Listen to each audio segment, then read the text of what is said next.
Hello, everybody. Welcome back. It's JudiciousFire, and I am here with Bloody Mary. Bloody Mary is one of those damage cap smashers. She is the one that can kill Zeph, kill Dove. Doing a series of videos where I look at the modern build on each of these heroes that have become a core and staple of Castle Clash. Today is the Bloody Mary look, and we're going to see how she is in final build in terms of contemporary CC.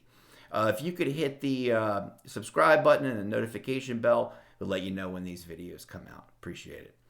Bloody Mary is rocking the 10 Flame Guard. I do that for deflect damage. Going to reduce the amount of damage she can take. Also send that back at the enemy. Really helps out with an attacker and a hero killer. I use Bloody Mary specifically as a like a surgeon. Okay, I just put her where she's needed. I don't use her in base defense. I don't use her in some general battle where heroes are walking the board. I drop her right in front of the hero I want her to kill, and she does that. I think that she runs best with the Flame Guard, but if those times come when she needs a little bit extra, I put the Vigorous Fury. Still gives her defensive capability with the extra health, but now gives her a big crit rate. And when she lands one of her crits, she can take out pretty much anybody in this game. The Flame Guard I do choose as the best because it allows her to activate her skill. And that's really what's killing off the heroes.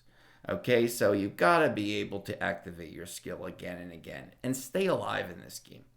Another neat thing about Flame Guard, a Bloody Mary who is defending in a like a base defense scenario. If you go attack and you do damage against Mary and she's got deflect because of the Flame Guard, the Flame Guard deflect can be enough to kill your Dove Keeper. One shot. Kill. Take out your Lavanica. One shot. So just deflect damage off of her is enough to take out those heroes. And the deflect also negates the damage cap on those heroes. It's really quite an interesting combo. I have her typically with a Wicked Armor, and I think it ups her attack while at the same time keeping the deflect from other people to a reasonable level where it's not going to take her out with one shot when it comes back at her. She is capable of tremendous damage, and that can be a hindrance in Castle Clash. The Wicked Armor helps to negate that. Forest Ward, I love it. I do it on my attack heroes, my hero killers. Take away those negative statuses, give them an extra heal. Even if they get stunned up, paralyzed, comatized, frozen, feared, whatever it is, it can still be working passively in the background. And on hero killers, I run an accuracy build. If I'm using them to kill heroes, they got to hit. Doesn't matter how much damage they do if they're not hitting. Doesn't matter about their crit rate or their crit ability. They can, in some dungeon, in an experiment, they might be able to do 500,000 crit damage. But in actual combat, that against Breakthrough 30 heroes and real opponents that people have put together, not the computer system, you're going to have to hit. People are running such high dodge these days, it can completely undo any kind of attack that you're trying to run. I'm running her with a dodge pet. I have all dodge on this pet with the exception of trait slot 1, which will always be attack. And you can see it gives her a relatively decent high dodge. I think that this is best. I think that giving her a little element of dodge, letting her get out of the way of a lot of feedback from the enemy, I think that's a good thing. You can run her, of course, more damage, but it's going to cost her in survivability. You can see her tremendous accuracy, and I'm not really worried about crit damage majority of the time. And if I am, I'll run Vigorous Fury and Brute Force. Here is her skin. We can see it's at 15 to 20. So I'm still working on this one. Relatively decent attack bonus. A little bit of accuracy and dodge. Minimum amount of crit. HP like that doesn't have a really big significant impact and boost on somebody like Mary. It's relatively low amount of health. Okay, we're going to go out hero killing. Whoever comes up in the queue. Oh, where do we want to start? Let's start with just Mary. Let's see what happens. Right up against stuff.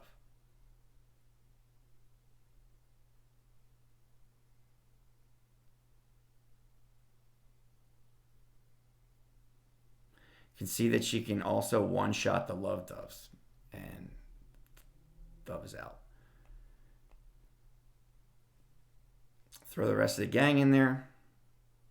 See how the Zeph goes. Oh, Mary went to the left side of the screen. She took out the lava. Okay. Move on to the next one.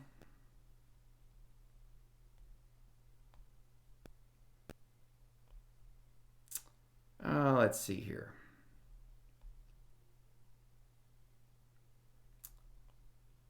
Okay. Got any... Well, we got Cosmo and all this stuff. It's good. Let's throw him right out in the center of a Cosmo proc. Why not? Watch Zeph. Go on.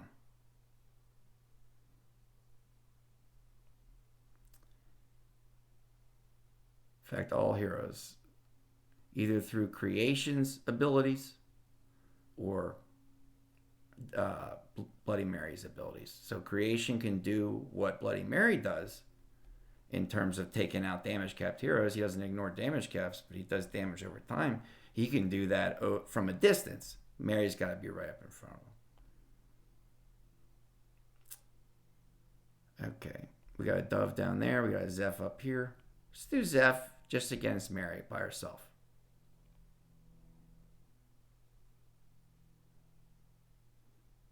She couldn't be in a worse position.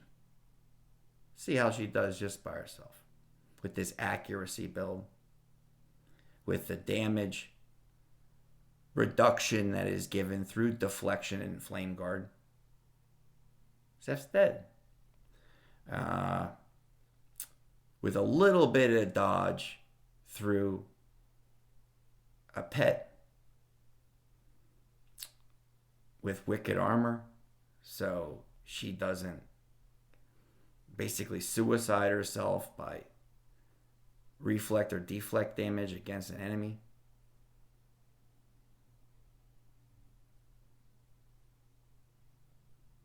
And we've got 2 damage capped heroes and a Laz. I like the fact that Mary is going from one hero to the next. Be a lot harder if she were frozen up by Laz and the other 2 started beating on her. Man. As soon as that shield of Laz's goes down, it's over.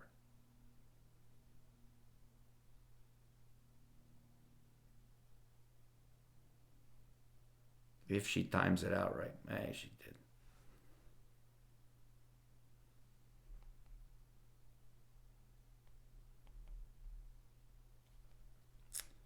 Let's keep her going.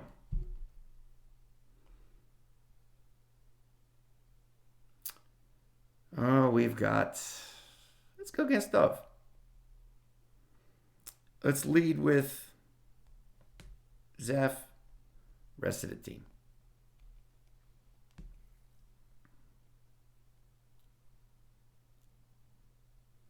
Dove's dead. Looks like everybody else is dead too. Drop the hero right in front of the one you want to kill. Use Mary like a scalpel, like a surgeon would use a scalpel. Okay, she is not a tank the way I use her. She's not a brawler. She's not a walker. She's not supposed to travel a long board and be susceptible to other auto procs, that are hitting her. Accuracy build. Put her right out there for the one you want to take out. Last but not least, just my opinion about Mary and the way I use heroes. Mary, for me, is an optional hero. There are times in this game, and there will be, I think, in the future, where she is going to be a required element, or at least a recommended hero to use. I do head-to-head hero fighting and things like Guild Wars, or raiding like that, completing a quest board. When I use Bloody Mary, she immediately kills the heroes that I like to stack on, like Dove and Zeph. By killing them, I then rush into the base, and I go up over 50% base damage. but there are still 4 or 5 heroes left on the board. This is because I was not given adequate time to generate my skill again and again and again by stacking on that damage capped hero. I don't use Bloody Mary in Guild Wars attacks. I don't use Bloody Mary in attacking. I'm now using her just as a specialty hero. I found her very, very helpful in Lost Land. But beyond that, I don't think that she is an essential hero. I don't think you need to go out of your way for her. A creation of one, a good deflect team, up in your attack rate or attack speed through the use of a buffer like Pumpkin Duke or Michael. These things are great, and they will always be great in Castle Clash. Mary is a trend right now, a bit of a fad, but like all trends and fads, they will pass with time.